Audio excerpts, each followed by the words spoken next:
Hello అండి. Welcome back to our channel మన తెలుగు హరవిల్లు. ఈరోజు వీడియోలో గురు పూర్ణిమ అంటే ఏమిటి, గురు పూర్ణిమ యొక్క విశిష్టత మరియు గురు పూర్ణిమ రోజున ఎవరిని పూజించాలి అనే విషయాన్ని ఈ వీడియోలో తెలుసుకుందాం. ప్రతి సంవత్సరం గురు పూర్ణిమను ఆషాఢ మాసంలోని శుక్లపక్ష పౌర్ణమి రోజున జరుపుకుంటాము. గురు పూర్ణిమనే ఆషాఢ పూర్ణిమ అని కూడా అంటారు. వేదవ్యాసుడు జన్మించిన రోజుని గురు పూర్ణిమగా జరుపుకోవాలన్నది అనాదిగా వస్తున్న ఆనవాయితీ. మహాభారతం వంటి గొప్ప గ్రంథాన్ని రచించిన వేదవ్యాసుడిని గొప్పగా భావించి గురు పూర్ణిమ జరుపుకుంటాము. ఆదియోగి ఆది గురువైన మహాశివుడు ఆషాఢ పౌర్ణమి నాడు సప్త ఋషులకు జ్ఞానబోధ చేశాడని శివపురాణం చెబుతుంది. ఆది గురువైన వేదవ్యాసుడు అసలు పేరు కృష్ణద్వైపాయనుడు.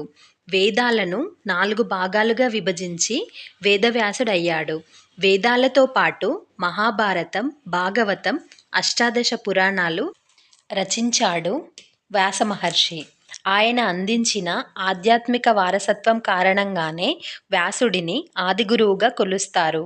వ్యాసుడి పుట్టినరోజైన ఆషాఢ పౌర్ణమిని గురు పౌర్ణిమగా మరియు వ్యాస పౌర్ణిమగా జరుపుకుంటారు. గురు బ్రహ్మ, గురు విష్ణు, గురుదేవో మహేశ్వర, గురు సాక్షాత్ పరబ్రహ్మ తస్మై శ్రీ గురవే నమః. మనిషి పుట్టినప్పటి నుండి మరణించేదాకా ప్రతి క్షణం ఏదో ఒక కొత్త విషయాన్ని నేర్చుకుంటూనే ఉంటాడు. అతడు నేర్చుకునే ప్రతి అంశం వెనక గుప్తంగా ఒక గురువు దాగి ఉంటాడు. బ్రహ్మ, విష్ణు, మహేశ్వరులు కలగలిసిన రూపము గురువు. అందుకే మాతృదేవో భవ, పితృదేవో భవ, ఆచార్య దేవో భవ అన్నారు. అంటే తల్లిదండ్రుల తర్వాత అంతటి స్థానాన్ని పొందేది గురువే. గురువులను బ్రహ్మ, విష్ణు, మహేశ్వర స్వరూపంగా పూజించే సంస్కృతి మనది. గు అంటే అంధకారం, చీకటి అని అర్థం. అజ్ఞానం అనే చీకటిని తొలగించే గురువు సాక్షాత్తు బ్రహ్మ అనడంలో సందేహం లేదు. గురుకుల విద్యా విధానం అమలులో ఉన్న కాలంలో గురువులు దైవంతో సమానంగా పూజింపబడేవారు. ఆ గురువులు కూడా శిష్యులను తమ కన్నబిడ్డల కన్నా మిన్నగా ప్రేమించేవారు. గురు పూర్ణిమను పురస్కరించుకొని గురువులను స్మరించడం వల్ల త్రిమూర్తులను పూజించిన పుణ్యఫలం లభిస్తుంది. ఆషాఢ పౌర్ణమి నాడు దత్తాత్రేయుడు తన శిష్యులకు జ్ఞానబోధ చేసిన రోజుగా దత్త చరిత్ర చెబుతుంది. ఆషాఢ శుద్ధ పౌర్ణమి యొక్క విశిష్టతకు సంబంధించి ఒక చక్కటి ప్రాచీన గాథ ఉంది. పూర్వం వారణాసిలో ఒక పేద బ్రాహ్మణ దంపతులు ఉండేవారట. ఆ బ్రాహ్మణుని పేరు వేదనిధి, ఆయన సతీమణి పేరు వేదవతి. వీరు ఇద్దరూ ఎప్పుడూ ఆధ్యాత్మిక చింతనతో భక్తి జ్ఞానము కలిగి జీవించేవారు. వారు సంతాన భాగ్యం కోసం ఎన్ని నోములు నోచినా, ఎన్ని వ్రతాలు చేసినా ఫలితం లేకపోయింది. ఒకనాడు వేదనిధికి ప్రతిరోజు మధ్యాహ్న సమయంలో వ్యాస భగవానులు రహస్యంగా గంగానదికి స్నానానికై వస్తూ ఉంటారని తెలుస్తుంది. ఎలాగైనా వ్యాస మహర్షి దర్శనం పొందాలని ప్రతిరోజు 1000 కళ్ళతో వెతకడం ప్రారంభిస్తాడు. ఈ క్రమంలో ఒకరోజు ఒక భిక్షు రూపం ధరించిన దండాధరుడైన వ్యక్తిని వేదనిధి గమనిస్తాడు. వెంటనే వేదనిధి వారి పాదాలను పట్టుకుంటాడు. ఆ భిక్షువు చీదరించుకొని కసురుకుంటాడు. అయినా సరే పట్టిన పాదాలను మాత్రం విడవకుండా, మహానుభావ, తమరు సాక్షాత్తు వ్యాస భగవానులని నేను గ్రహించాను, అందుచేతనే మిమ్మల్ని శరణు పొందగోరుచున్నాను అంటాడు. కరుణించి వేదనిధిని ఆప్యాయంగా చేరదీసి ఏమి కావాలో కోరుకోమంటాడు. రేపు నా తండ్రి గారి పితృకార్యము, దానికి తమరుమనార్థమై భోజనానికి మా ఇంటికి తప్పక దయచేయాలని వేడుకుంటాడు. అందుకు ఆ మహర్షి వేదనిధి ఆహ్వానాన్ని అంగీకరిస్తాడు. అనంతరం ఎంతో సంతోషంగా ఇంటికి చేరుకున్న వేదనిధి తన సతీమణికి గంగానది తీరాన జరిగిన వృత్తాంతమంతా వివరిస్తాడు.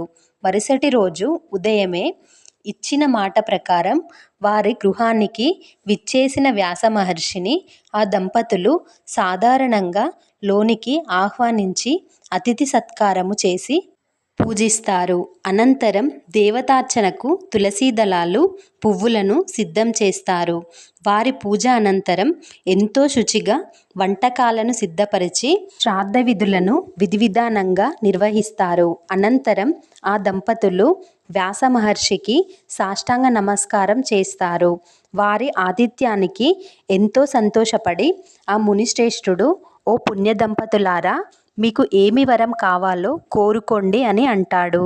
ఎన్ని నోములు వ్రతాలు చేసినా సంతాన భాగ్యం మాత్రం మాకు కలగలేదు అని చెబుతారు. అప్పుడు వ్యాస మహర్షి మీకు త్వరలోనే తేజోవంతులు, ఐశ్వర్యవంతులు అయిన 10 మంది పుత్ర సంతానం కలుగుతుందని ఆశీర్వదిస్తాడు. వేదవతి దంపతులకు వ్యాసముని అనుగ్రహంతో సంతానం కలిగి విష్ణు సామ్రాజ్యాన్ని పొందగలిగారు. వేదవ్యాసుడు మానవ జాతికి మంచి ఆధ్యాత్మిక వారసత్వాన్ని అందించి వెళ్ళాడు కాబట్టి ఆయనను మానవాళికంతటికీ గురువుగా భావిస్తూ ఉంటారు. వేదవ్యాసుని పూర్వనామం కృష్ణద్వైపాయనుడు.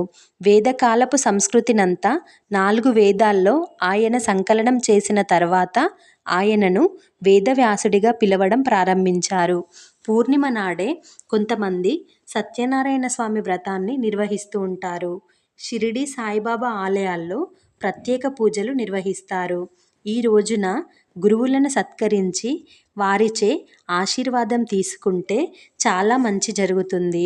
గురు పూర్ణిమ నాడు దాన ధర్మాలు చేయడం వల్ల, వారి దీవెన వల్ల భవిష్యత్తులో సుఖ సంతోషాలు లభించి అన్ని పనులలో విజయం లభిస్తుంది. గురు పూర్ణిమ రోజున వీలైన వారు దక్షిణామూర్తి ఆరాధన మరియు దత్తాత్రేయ స్వామి ఆరాధన చేయడం మంచిది. విద్యార్థులు, చిన్నపిల్లలు శ్రీ హయగ్రీవాయ నమః అనే మంత్రాన్ని జపం చేసుకోవడం వల్ల మంచి జరుగుతుంది.